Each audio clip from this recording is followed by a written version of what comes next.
नमस्कार मित्रांनो, मी आदी गाडगे मित्रांनो आपले स्वागत करतो मराठी डेस्क या यूट्यूब चॅनलमध्ये। मित्रांनो, याआधी आपण 2026 SIR फॉर्म कसा फिल करायचा हा पाहिला होता।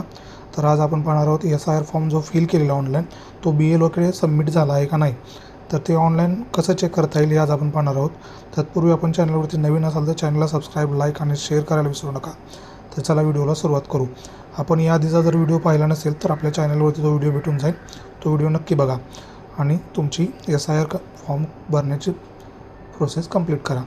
तर चला व्हिडिओला सुरुवात करू। मित्रांनो, तुम्ही voter.eci.gov.in या वेबसाईटवरती यायचं आहे। तिथे आल्यानंतर तुम्हाला असा इंटरफेस दिसेल, त्याच्यावरती तुम्हाला पहिल्या ऑप्शनवरती क्लिक करून तुमचा मोबाईल नंबर टाकून रजिस्टर करून घ्यायचा आहे, लॉग इन करून घ्यायचा आहे। तिथे जो कॅप्चा असेल तो एंटर करायचा आहे आणि OTP सेंड करायचा आहे। जो OTP आला असेल तो इथे एंटर करून घ्यायचा आहे आणि लॉग इन करायचा आहे।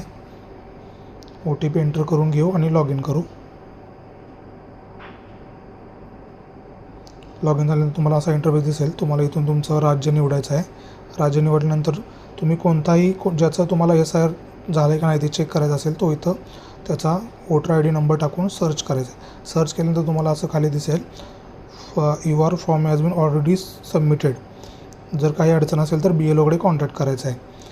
तर तुम्ही वेळेत हा फॉर्म भरून घ्या आणि चेक करा की आपला फॉर्म सक्सेसफुली सबमिट झाला आहे का नाही। तर हा व्हिडिओ कसा वाटला नक्की सांगा आणि चॅनलला लाईक्स आणि शेअर सबस्क्राईब करायला विसरू नका। धन्यवाद। जय महाराष्ट्र।